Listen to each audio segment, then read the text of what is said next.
오늘의 말씀은 마가복음 7장 24절에서 30절까지입니다.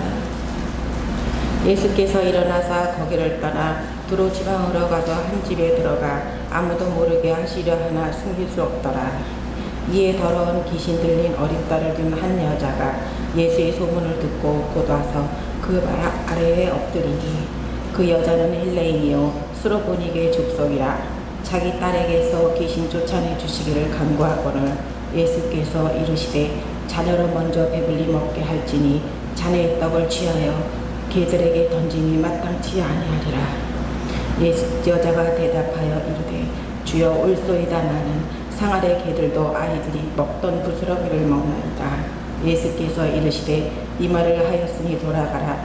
귀신이 내 딸에게서 나갔느니라 하시니, 여자가 집에 돌아가 본즉 아이가 침상에 누웠고 귀신이 나갔더라. 아멘.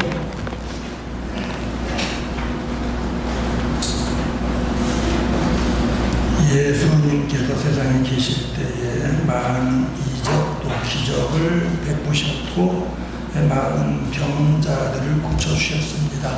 우리가 성경의 내용을 보면 예수님 원래 차별을 하시는 분이 아니고 오히려 유대인들은 굉장히 자존심이 강하고 사람 차별하는 그런 사람들인데, 오히려 예수님은 유대인들이 죄인이라고 가까이 하지 않는 세리나 창기와도 가까이 하시면서 유대인의 어떤 엘리트층 그런 사람들이 오히려 예수님이 그런 사람들이 가까이 하려 때 오히려 충고를 합니다. 한 여자가 예수님 뒤에 와서 이제 머리에 기름을 붓고 그 다음에 그 기름으로 예수님의 발을 닦아드리고 이럴 때에 자기들이 수근수근하는 가운데 저 여자가 어떤 여자인 줄 알면 여자는 그렇게 하지 못하게 할 텐데 하는 말을 합니다. 왜요? 그 여자가 창기입니다. 그런데 예수님 오히려 그런 사람들을 향해서 병자에게 필요한 의사는 누구에게 필요하겠느냐? 병든 사람이냐? 건강한 사람이냐? 건강한 사람은 의사가 필요 없고 오히려 병든 자에게 필요한데, 나는 병자를 고쳐주는 의사로 왔다라는 데서 말씀하시고, 내가 죄인을 위해서 왔다 이렇게 말씀하시고, 오히려 그들이 수군거림에도 불구하고 어떤 죄인이라고 하는 세리와 창기들의 친구가 되어주셨습니다. 그런 예수님이 유대인이 아닌 여자라고 해서 어떻게 보면 무시하거나 어떻게 해서는 막말을 하실 분이 아닌데, 오늘 제목을 인격모독이라는 그런 단어를 썼습니다만은 외형적으로 볼 때 예수님이 이방 여인에 대해 개로 견주어서 말씀하신 오늘 이런 사건이 있습니다. 오늘 이 말씀이 무엇을 의미하는 것이고 우리에게 어떤 관련이 있는지 말씀을 통해 잠깐 은혜를 나누려고 합니다. 오늘 말씀은 마태복음 15장의 병행 구절로 나오는데요. 내용이 같은 내용인데 조금 차이가 있습니다. 네, 그 차이 가운데 오늘 마가복음 본문으로 택한 이유가 있습니다. 자, 기억하신지 모르겠는데요. 오늘 본문에는 이 여자를 말하기를 헬라인이요 수로보니게 족속의 여자라고 했습니다. 근데 마태복음에는 다른 단어로 나옵니다. 뭐라고 나옵니까? 가나안 여자 이렇게 나옵니다. 자, 오늘 말씀 가운데 먼저 이 여자가 찾아온 이유를 살펴보려고 합니다. 이 여자에 대해서 24절부터 봉독해 드렸는데요. 이 여자가 이제 예수님 찾아온 이유는 25절에 더러운 귀신 들린 어린 딸을 둔 한 여자 이렇게 되어 있습니다. 자, 더러운 귀신이 들렸어요. 근데 이거를 고치지 못한 겁니다. 그래서 이 여자가 예수님께 찾아왔는데 예수의 소문을 듣고 곧 와서 발 아래 엎드렸다 이렇게 되어 있습니다. 소문은 무슨 소문 들었겠습니까? 예수님이 귀신도 쫓아내고 병자를 고친다는 그런 소문을 들었어요. 그런 소문을 들었기 때문에 뭐 하기 위해서? 내 딸의 고침을 받기 위해서. 그러니까 발 아래 엎드린 이유가 뭡니까? 그래서 26절 말씀에 자기 딸에게서 귀신 쫓아내 주시기를 간구하고는 이렇게 되어 있습니다. 간절히 요청했다는 겁니다. 근데 마태복음 15장에는요 단순히 간구했다고 나오지 아니하고 소리 질러 이르되 나를 불쌍히 여기소서 내 딸이 흉악하게 귀신 들렸나이다. 소리를 지르면서 외쳤다라고 표현하고 있습니다. 자, 예수님한테 소문을 듣고 나올 때는 이 딸을 고쳐주기를 원하는 겁니다. 그런데 자, 예수님은 유대인입니다. 근데 유대인들은 굉장히 자부심이 강한데요. 지지난주에 오성경구랑 공부 때 설명을 드렸는데요. 유대인이라고 하는데 유대인이란 말하고 이스라엘 사람이란 말하고 어떤 차이가 있느냐. 자, 원래 야곱이라는 사람이 12아들을 낳았는데 야곱이 천사하고 씨름하다가 하나님이 이름을 바꿔줬어요. 너 이스라엘이라 해라. 그래서 야곱의 이름이 이스라엘이에요. 근데 이 야곱의 12아들을 포함한 73명이 애국으로 피난을 갑니다. 그러니까 흉년 때문에. 근데 이 애국으로 가기 전에 어디 살면 가나안 땅에 살았어요. 구약시대에 지금의 이스라엘 땅인데 거기 살다가 이 애국에 가지고 430년 사는 동안에 이제 숫자가 많아졌어요. 거대한 민족이 된 겁니다. 그래서 가나안 땅으로 다시 돌아와서 거기 살던 사람들을 쫓아내고 거기에서 이제 사는데 처음에는 그냥 12지파별로 땅을 나눠줘서 그냥 12지파가 각각 이게 사는데 그게 사사시대입니다. 그러다 보니까 여기저기서 다른 민족이 쳐들어오니까는 때로는 이기기도 하지만 계속 괴롭힘당하고 때로는 자기들끼리 싸워요. 야, 이러니까 안 되겠다. 우리가 나라를 이루자 해가지고 한 나라를 이룹니다. 그래서 이제 사울왕이 왕이 돼서 두 번째 다윗왕이 왕이 돼가지고 이제 다윗의 후손들이 계속 왕이 되는 겁니다. 그런데 성경에 보니까 솔로몬 때 하나님 앞에 범죄함으로 왜 아들 솔로몬이 계속 이방 여자들과 아내를 맡고 이방 신들을 상을 만들고 이러니까 하나님이 경고합니다. 너 그렇게 하면은 나라 갈라진다. 경고했는데 듣지 않으니까 솔로몬 다음때 나라가 갈라졌어요. 우리나라 지금 남북으로 갈라진 것처럼. 그래서 이스라엘 나라도 북쪽이 악한 나라고 남쪽이 좋은 나라입니다. 근데 문제는 숫자적으로 북쪽이 많아요. 북쪽은 10지파. 그래서 원래 이스라엘이라는 이름을 갖게 되고 남쪽은 다윗의 지파 유다 지파의 이름을 갖게 됩니다. 그러니까 유다와 베냐민 두 지파가 한 나라인데 이게 유대 나라예요. 그러니까 유대 나라인데 자 이제 이들이 이제 한 나라로 이루다가 이제 이들이 한 그 갈라져서 한 150년 살다가 그 다음에 어떤 면에서 북쪽 이스라엘이 먼저 망했어요. 이 한 200년 살았나요? 그러니까 북쪽이 먼저 망했는데 이 북쪽 이스라엘의 사람들은 전부 다 아수르란 나라가 침략해가지고 막 흩어져 버려가지고 이 나라 사람 없어진 겁니다. 그리고 이 나라의 어떤 중심부가 사마리아인데 사마리아에다 다른 나라 사람들 데려다 놨어요. 그러니까 이게 뭐냐면 사마리아 지역 사람들은 이스라엘 이게 순수 혈통이 아니라 섞인 겁니다. 그러니까 우리가 신약 성경에 보면 사마리아 사람들 무시한 게 뭐냐면요. 이게 순수한 이스라엘 사람이에요. 막 섞여 있는 거예요. 그러니까 이제 남쪽 유대만 남았는데 물론 남쪽 유대가 유대 지파 사람만 남은 게 아니라 우리나라도 이제 해방되면서 이제 38순으로 분단됩니다. 그런 가운데 북쪽에 있던 평안도 사람, 함경도 사람, 황해도 사람들이 남쪽에 내려와 같이 살아요. 그러니까 사실은 남한에는 뭐 충청도, 경상도, 전라도 사람만 사는 게 아니고 사실은 이북 사람들은 내려와서 살아서 고향이 나는 함경도입니다. 뭐 남한 황해도입니다. 사람들도 많이 있는 겁니다. 근데 어쨌든 이 남쪽 사람들은 유다 사람이라고 부릅니다. 그러니까 이들이 이제 로마에 의해서 멸망해서 세계에 흩어지니까 이 세계로 흩어진 사람들 뭐라고 부릅니까? 이스라엘 사람이라는 거고 유다 사람. 그게 유태인입니다. 자, 그 유태인이 이제 생활을 하는데 우리가 그 신약 성경에 보면은 원래 예수님을 핍박한 게 어디 사람이면 남쪽 유대 지방 사람들, 유대인들이에요. 근데 예수님은 원래 남쪽 유대에 태어난 한 나라니까 아기 때에 북쪽 갈릴리로 가가지고 갈릴리에서 생활을 했습니다. 근데 예수님 이제 갈릴리에서 자랐으니까 자 우리도요 오랫동안 생활하다 보면 그 지역 사투리가 있는데 경상도 사투리 억양이 있고 그 다음에 충청도 사투리나 전라도 사투리 억양이 있습니다. 그러니까 서울 사람들 입장에서는요 경상도 오래 살던 사람 올라가지고 말하면 딱 알아보면 알고 고향이 경상도네요. 왜요? 말투가 다르거든요. 억양이 다르거든요. 근데 이 남쪽 유대 사람들은 우리로만 서울 사람들이에요. 그런데 갈릴리 사람들이 오면은 경상도 사람 오는 것처럼 딱 사투리 들으면 아 갈릴리 사람이구나. 그러니까 같은 유대인이지만 갈릴리 사람들은 시골 사람이라고 은근히 무시합니다. 자기는 서울 사람이라고.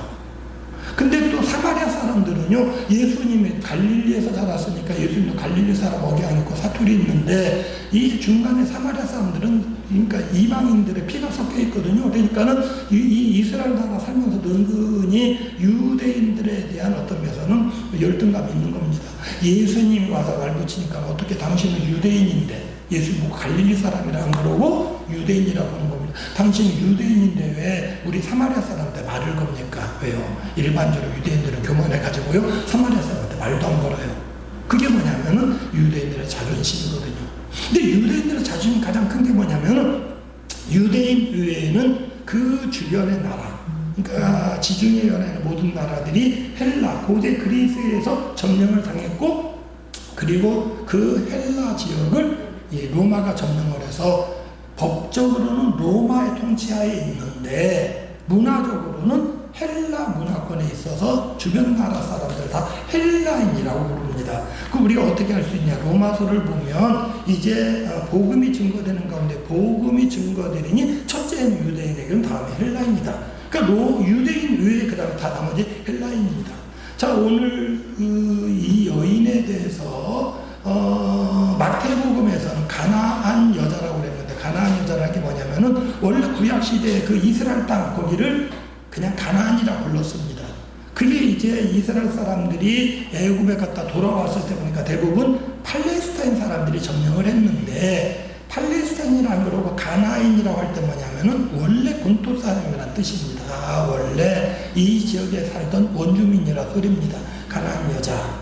그럼 마가복음은 수로보니게 족속 헬라인, 그러니까 유대인이 아닌 그 지중해 연안의 다른 나라 사람이면서 이 수로보니게 사람이라고 그랬는데요. 자, 이게 지명에 대해서 조금 차이가 있습니다. 오늘 예수님이 원래 마가복음 6장에 보면은 갈릴리 지방 저쪽에 계셨습니다. 예수님이 갈릴리 지방에 계셨다가 그 다음에 예수님께서 어디로 갔냐면은 시돈 두로 지역으로 갔다. 그러니까 두로가 어디냐면은 이스라엘보다 조금 북쪽, 지금의 레바논입니다. 레바논의 그 항구 도시입니다. 그러니까 가나안이라는 게 바닷가를 끼고 있는 평야지대에 길게 연결된 땅인데, 지금 엄밀히 말하면 두로 지역으로 가셨는데, 두로보다 위쪽에 또 시돈이라는 곳이 있는데 성경은 두로 시돈을 엮어서 하나로 말합니다. 그래서 마태복음 15장을 보면 예수님께서 두로 시돈 지역을 지나시다가 이렇게 되어 있어요. 그러니까 두로 시돈 지역이라고 그러는데, 자, 이 가나안이라고 그러면은 이스라엘 남쪽 끝에서 이 두로 시돈까지를 포함한 길게 연결된 평야지대 사람들, 가나안 사람이라고 그러는데, 이 북쪽에 두로 시돈 지역에 사는 사람을, 그 시돈이라는 지역이 지금의 이제 시리아에 해당되는 지역입니다. 그리고 그 민족은, 유대인은 한편으로 유대인이라면서 원래 민족은 히브리 민족이라고 그러는데, 그 북쪽의 시돈 지역에 사는 사람들은 어떻게 보면 페니키아라는 민족으로 봅니다. 페니키아 사람이라고 합니다. 페니키아라는 단어를 조금 들어봤을 겁니다. 그런데 이제 수로보니게라는 사람이 무슨 뜻이냐면, 수로는 시리아입니다. 그 다음에 보니게는 페니키아를 말합니다. 수로보니게, 그러니까 시리아의 페니키아 지역 사람이라는 뜻을 말하는 건데, 어떻게 보면은 가나안이라는 사람이라고 하는 좀 넓은 범위로 말하고, 그 다음에 헬라인이라고 하면 더 넓은 의미를 이야기하는데, 넓은 의미의 유대인이 아닌 그 어떤 지중해 연안에 사는 이방인으로서 거기 시리아 지역에 두로 지역에 사는 여자라고 말하면서 이제 그 여자가 어떤 사람이라는 걸 이야기를 합니다. 자, 지금 이 여자의 등장에 대해서 지명을 분명히 말하는 건 뭐냐면은 유대인의 우월주의입니다. 자, 이 여자가 분명한 것은 유대인이 아니라는 겁니다. 유대인이 아니지만 예수님에 대한 소문을 듣고 이 여자는 예수님이 유대인으로 날 무시할 거다 이런 생각하지도 아니하고, 단지 한 가지, 예수께로 나오면 병을 고칠 수 있을 것이다, 내 딸의 귀신을 쫓아낼 수 있을 것이라는 그런 생각을 가지고 와서 예수님께 고쳐달라고 이야기를 한 겁니다. 예수님 내 딸에 귀신 들렸나이다. 마태복음에 의하면은 이제 소리를 질렀고 오늘 본문에는 엎드려 간구했다고 되어 있습니다. 그런데 오늘 이제 마태복음에 보면 예수님께서 한 말씀도 대답하지 않았다 그래서 무시하는 겁니다. 세상 말할 때에요, 그게 누가 계속 이야기하는데 못 들은 척하는 거 참 서운합니다. 분명히 내가 이야기하는데 못 들은 척 이렇게 무시당하는 겁니다. 그러니까 사람이 모독당하는 것 중에 가장 크게 무시하는 거거든요. 그러니까 아이들 요즘 뭐 인터넷으로 그다음에 카톡으로 하는 가운데에 애들이 힘들어하는 게 뭐냐면 다른 사람, 그러니까 투명인간 취급한다고 그러죠. 학교 폭력 중에 큰 게 뭐냐면은 꼭 주먹으로 때리는 폭력만이 아니라 하나를 따돌리는 거예요. 분명히 있는데 말해도 들은 척도 안 하고 대꾸도 안 하고 쳐다보지도 않고. 예수님이 지금 두로 지역으로 오셨는데 여자가 막 뒤에서 소리를 아니 소리 지르는데 못 들었겠습니까? 근데 예수님 한 말씀도 대답하지 않았다는 겁니다. 그럼 오늘 본문에는 오늘 본문 가운데는 예수님께서 이제 이렇게 말씀하십니다. 자녀로 먼저 배불리 먹게 할지니 자녀의 떡을 취하여 개들에게 던짐이 마땅치 아니하니라. 마태복음에는 개들에게 던짐 마땅치 않다 이런 말씀은 없어요. 한 말씀도 대답하지 않았다가 제자들이 예수님 저 여자가 뒤에서 시끄럽게 떠듭니다. 보내세요라는 말이 둘 중에 하나입니다. 그냥 쫓아보내든지 아니면 해결해서 보내든지 어쨌든 시끄러워서 안 되겠네요 하는 의미로 이야기를 했는데 오늘 본문에는 분명하게 말합니다. 제자들이 듣는 가운데서 이 여자가 막 간구하는데 또 소리를 지르는데 내 자녀가 피 흘렸습니다. 불쌍히 여겨주세요 그러는데 여자 보고 직접 하신 말씀이 뭐냐면은 자녀의 떡을 개에게 주는 게 합당치 아니한다. 근데 전제가 뭐냐면 자녀에게 먼저 배불리 먹게 하겠다는 겁니다. 그 말은 뭐냐면 예수님 두로 지역에 왔지만 두로 지역에도 유대인이 많이 살아요. 유대인 사람들 가운데도 병자도 많이 있고 고쳐줄 사람도 많이 있고 예수님 그걸 위해서 오셨다는 겁니다. 마태복음에는 그 말씀은 없어요. 그러나 이 여자가 말할 때에 예수님 때 뭐라고 그러냐면 옳습니다. 그렇지만 개들도 자녀의 상에서 떨어진 부스러기 먹습니다라는 게 마태복음에도 나오고 마가복음 나옵니다. 그러니까 오늘 마가복음 택한 이유가 마태복음 예수님이 개들에게 주지 않는다는 말씀을 생략했는데 마태복음은 마가복음 말하고 있습니다. 그런데 어떤 이 내용의 전개로 보아서는 예수님이 개라는 단어를 말하지 않았는데 여자가 먼저 자녀의 상에서 부스러기를 개들이 먹습니다라는 말을 했을 리가 없고 그래서 마가복음이 더 정확하다고 보고 있는데 어쨌든 이 여자는 인격적인 모독을 당하거나 또는 무시를 당하고 대꾸도 않는 가운데서도 예수님 앞에 자신의 믿음을 드러내고 있습니다. 자, 우리가 무슨 일을 하다 보면은 목적을 잃어버릴 때가 있습니다. 목적을 잃어버린 이유가 뭐냐면 감정이 상해가지고. 어떤 때 우리가 이 운동 경기 프로 선수들 하는 거 보면은요, 어떤 선수들이 굉장히 과격하게 행동을 합니다. 과격하게 행동을 해가지고 필요 이상으로 상대방을 압박을 하고 때로는 뒤에 쫓아가면서 어떤 사람은 유혹도 해요. 근데 물론 그것이 잘못된 것이긴 하지만 그게 뭐냐면 방법 중에 하나가 상대 선수를 자극시켜가지고 흥분하게 만드는 거예요. 그러니까 사람이 흥분하면은 이게 냉정한 상태에서 자기 실력을 제대로 발휘하는데 흥분하면은요, 어떤 면에서는 그거를 제 실력 발휘 못합니다. 흥분하다 보니까 행동 오버하게 되고 아니면 거기에 대해서 보복을 하게 되고. 그 어떤 때는 문제가 뭐냐면요, 일부러 이쪽 선수가 먼저 약 올렸는데 상대가 참지 못해서 주먹으로 휘둘러요. 그러면 감독이 볼 때는, 심판이 볼 때 누구를 잘못하고 그럽니까? 주먹 휘두른 사람. 그러니까 저쪽이 먼저 시비를 걸었지만 나중에 쫓겨난 거 뭐냐면은 주먹 휘두른 사람, 이 사람이 파울이라고 해가지고 이제 퇴장당해요. 그럼 문제는 뭐냐면 지금 내가 운동하는, 축구 선수로 운동하는 이유가 뭐냐면 이 시합을 통해서 우리 팀이 이기기 위한 건데 내가 흥분해서 참지 못하고 상대에게 주먹이 휘두르고 쫓겨나면은요, 결과적으로 뭐냐, 나로 인해서 우리 팀이 패하는 거예요. 그런 일들이 간혹 있어요. 한 선수가 퇴장당하는데 이기고 있다가 숫자 한 명이 모자라니까 실력이 대등했는데 그 다음에 한 명 모자란 것 때문에 그 팀이 숫자적으로 불리하고 그리고 나중에는 오히려 패하는 경우가 있습니다. 제가 잊혀지지 않는 게 우리 교회가 매년 이제 추수감사절 그 다음에 봄에 이렇게 잔치를 하는데 이제 특히 추수감사절 때는 과일이 있습니다. 그러니까 이제 뭐 고기를 구워 먹고 그 다음에 과일 먹고 가야 되는데 막 여전들이 막 바쁘게 이것저것 준비를 해요. 근데 지금 먹고 이제 새신자들이 그냥 가려고 그러는데 과일을 빨리 내놓으면 좋겠는데 누가 과일을 깎는 사람이 안 보여요. 그래가지고 제가 나서가지고 사과를 깎았어요. 왜? 먹고 가라고. 근데 이 권사님 한 분이 보더니 목사님 이리 주세요. 왜 이거 다 잘 깎고 있는데 그랬더니 목사님 껍질이 너무 두꺼워요. 사실은 나는 빨리 깎는다는 생각만 했지 사실 우리가 깎는 이유가 뭐냐면은 먹는 부분이 많아야 되거든요. 어느 날 그러니까 충청도 사람은 화법이라도 보니까 참 재밌더라고요. 어떤 분 저처럼 이렇게 두껍게 깎았나 봐요. 그랬더니 충청도 사람 그렇게 말합니다. 왜 두껍게 깎아 이러지 않고 왜 씹먹게? 돌려서 말하는데 사실 우리가 깎는 이유가 뭐냐면 과일을 먹기 위한 건데 이렇게 목표를 잊어버리고 급하게 한다는 게 엉뚱한 행동을 하고 있는 겁니다.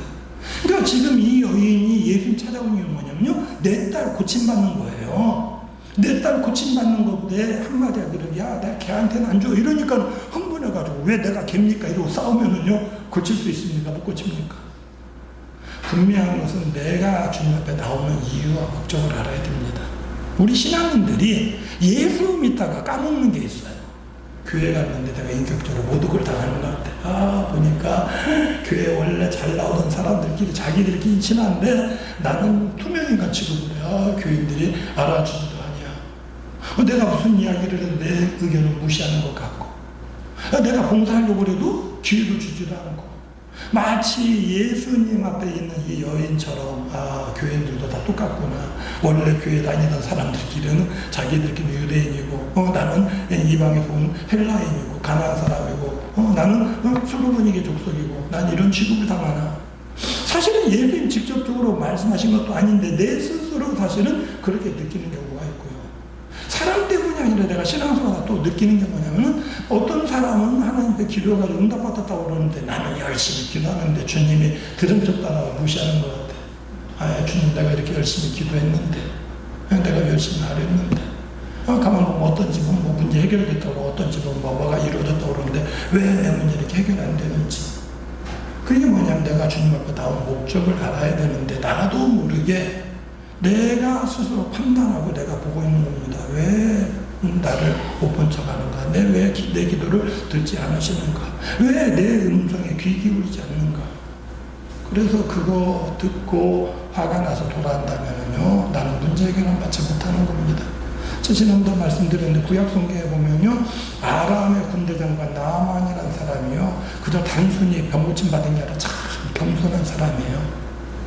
그 사람은 병고침 받기 위해서 올 때 예물 잔뜩 쌓아가지고 왔어요.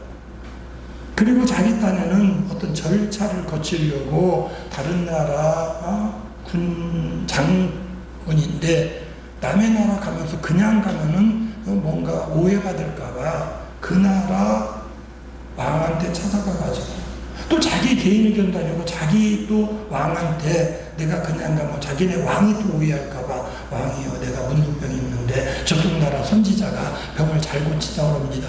내가 거기 갈 테니까 허락 좀 해주십시오. 왕이 편지를 써줬어요. 편지 써줘가지고 겸손히 그 편지를 가지고 왕한테 가서 보여주니까 이게 이스라엘 왕은 오히려 오해하는 겁니다. 야 이게 이 장군이 병을 고쳐달라고 만일에 못 고쳐주면은 못 고쳤다는 핑계로 또 전쟁 일으키는 거 아닌가 걱정하고 있는 겁니다.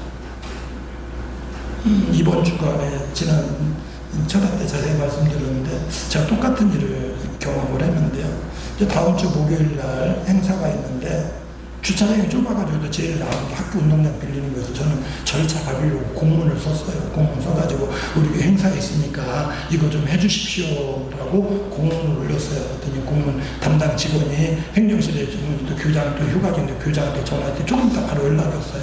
만일에 학교에서 무슨 사고가 나면은 우리 책임져야 되는데 안 됩니다 하고 통보가 왔어요. 괜히 편지 써가지고 가가지고 왕이 염려하는 것처럼 사고 나면 우리 안 됩니다라고 오히려 안 된다는 이야기를 들어요. 근데 어떤 면에서는 그런 가운데서도 이 선지자가 엘리사가 그 말을 듣고 왕한테 사람을 보내서 걱정하지 마시고 저한테 그 나만 장군 보내세요 그랬습니다. 나만 장군이 선지자한테 갔습니다. 뭐라고 그랬습니까? 갔는데 자 다른 나라의 장군이 예물을 가지고 자기네 왕한테 찾아가고 그 다음에 온다면은요 어떻게 해야 돼요?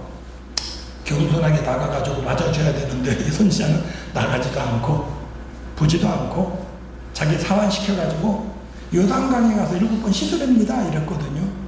이 나아만이 얼마나 기분 나쁜지 모릅니다. 이거 무시당한 거예요. 자기는 예의 지킬 거 다 지켰거든요. 공문도 가지고 오고, 그 다음에 겸손히 말하고, 또 예물도 가지고 오고.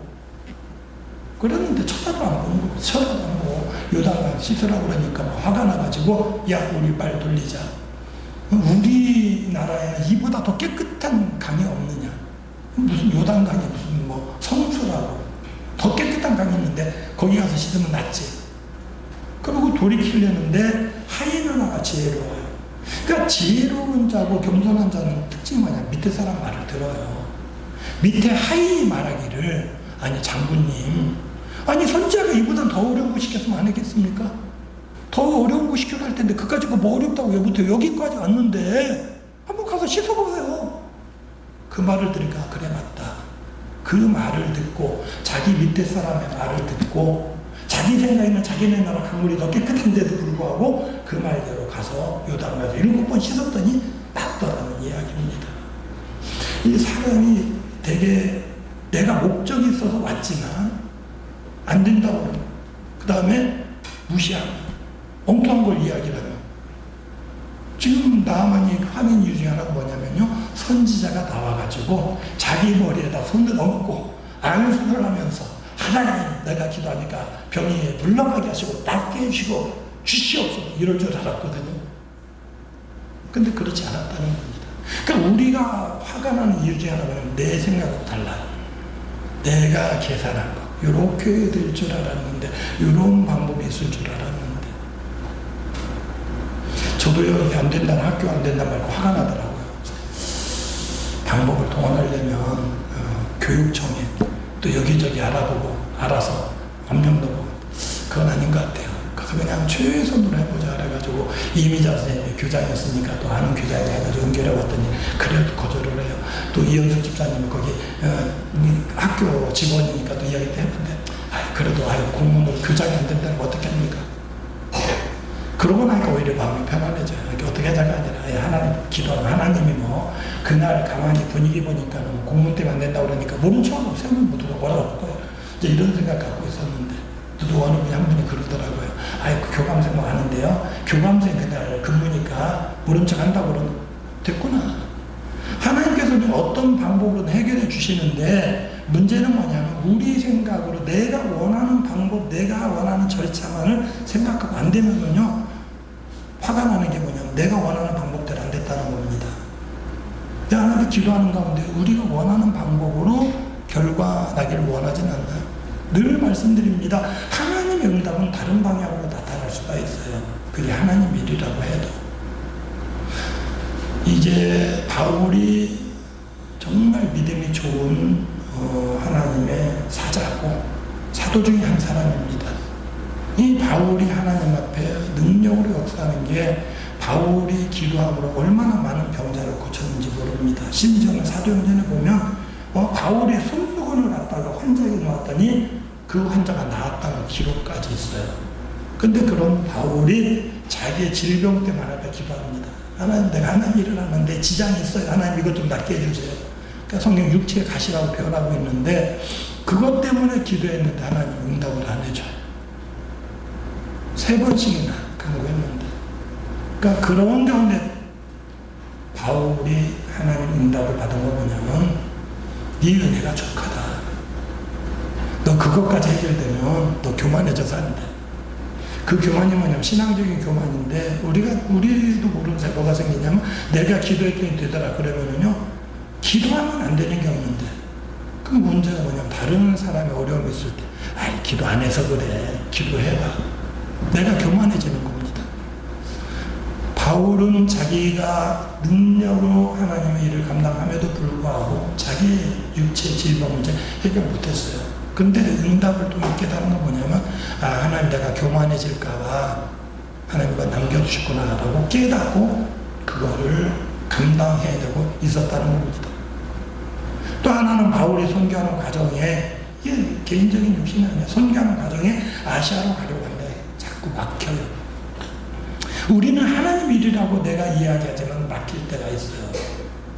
그럼 또 다시납니다. 근데 하나님이 음성 들려주기야 그 길로 가지 말고 다른 데로 가. 환상 중에 마게도냐 사람들이 손짓하는 겁니다. 그 아시아는 지금의 터키입니다. 그리고 마게도냐는 우리가 아는 대로 그리스의 북부지역. 그래서 바울이 그리스 북부 지역으로 선교해 가고 그게 사도행전에 어떤 선교지로 기록되고 있는 겁니다. 하나님께서는 우리를 더 크게 쓰시기 위해서 때로는 여전히 고난 가운데 내버려 두기도 하고 우리의 기도의 방향을 바꿔놓기도 하는 겁니다.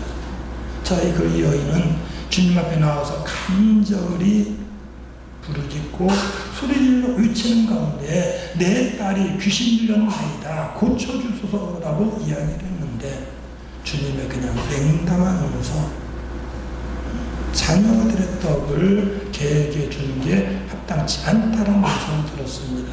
근데 이 여자는 그것 때문에 서운해하지 아니하고, 왜요? 자기는 딸의 병을 고치는 게 목적이거든요.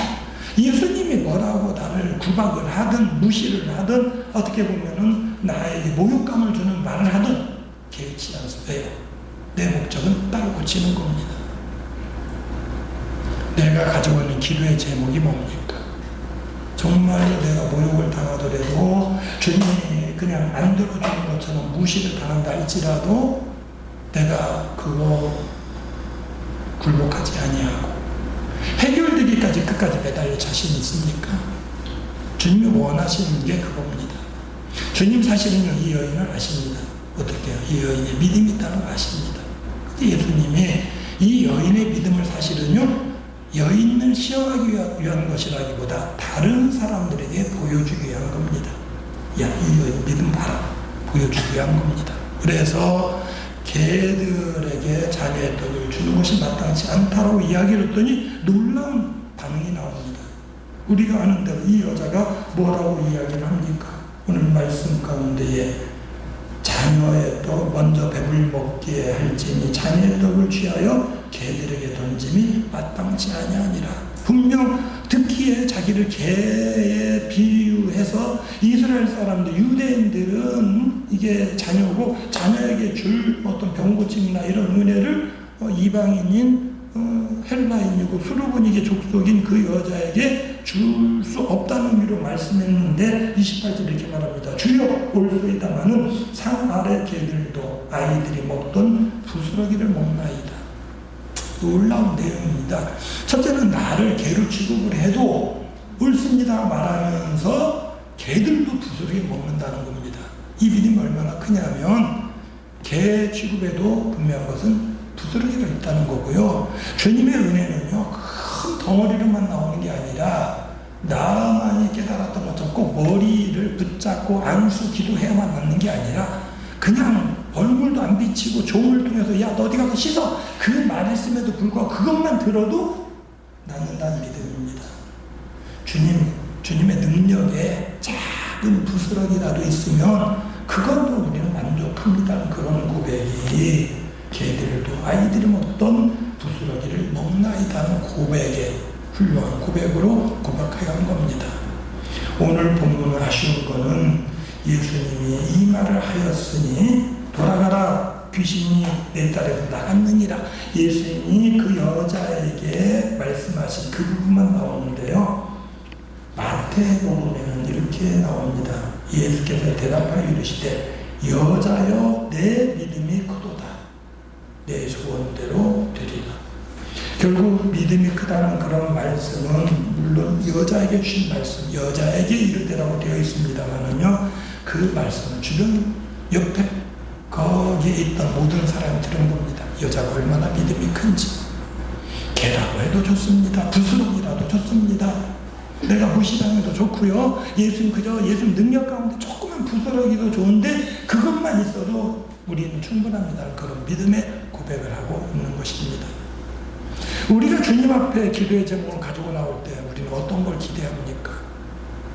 나만이 처음에 나왔던 것처럼 예수님이 직접 내 머리에 손을 안수해주고 큰 환상 가운데 내게 음성을 들려주고 그 결과로 모든 사람들이 야 저기 복 받았어 우러러보고 아니에요.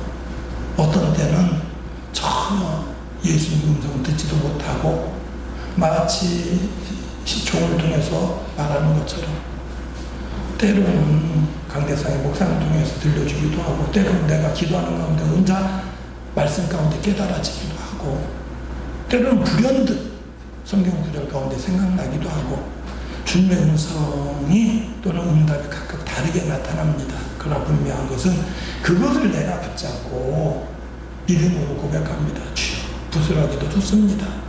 주님 조그만 능력이라 좋습니다. 주님이 내게 응답만 하시면 내 문제 해결되어진다는 그런 고백을 하는 것입니다. 우리는 주님의 은혜를 입기 위해서 주님 앞에 나오는 자들입니다. 그 은혜가 때로는 이 여인처럼 분명하고 구체적인 것도 있습니다. 내 딸이 귀신 들렸나이다, 낫기를 원합니다. 우리 가정에 어떤 환자가 있습니다. 우리 가정에 지금 경제적인 어떤 문제가 있습니다. 우리 집에 자녀가 어떤 어려움이 있습니다. 라고 구체적인 문제의 경우도 있지만 때로는 그렇지 않을 때도 있습니다. 분명한 것은 내 마음 가운데의 고통이나 괴로움이나 평안하지 못한 이런 모든 것들, 주님이 해결자이심을 믿고 우리가 나오는데 늘 주님이 밝게 웃으면서 두 팔 걸려 안아주시고 응답하시는 게 아니라 때로는 주님이 들은 척도 안 하시는 것처럼 여겨지, 때로는 음성도 들리지 아니하고 때로는 주님이 발걸음을 돌리는 것처럼 여겨질 때도 있습니다. 이 여인처럼 주님이 어떤 모습으로 내게 보인다 할지라도 사실 주님은 결코 우리를 무시하는 분이 아닙니다. 주님은 우리를 낙심케 하는 분이 아닙니다. 내가 믿음으로 주를 의지하면 주님은 오늘도 이 헬라인이고 수로분에게, 시리아 여인인 이 여인에게 주님 응답하신 것처럼 주님이 내 믿음이 크다라고 말씀하시며 내 간구에 응답하시는 분이심을 보여주고 있습니다. 어떤 환경 가운데서도 낙심하지 말고 주께 나오면서 부르짖어 기도하시고 주께 매달려 간구하시는 가운데에 우리의 문제 해결자 되시는 주님을 만나시는 우리 모든 성도님들이 되시기를 주의 이름으로 부탁을 드립니다. 사모하는 마음으로 주께 나와 예배하게 하시고 말씀에 귀 기울이게 하시오니 감사함을 드립니다. 주님이 무시하는 것처럼 나아있지만 낙심하지 아니하고 부르짖어 간구하는 가운데 응답받은 여인처럼 주 앞에 나와 간구하는 기도의 제목을 응답받고 믿음이 크다는 그런 말씀을 들을 수 있는 우리 모든 성도들로 주장하여 주시옵소서. 예수님의 이름으로 기도드리옵나이다. 아멘. 자리에서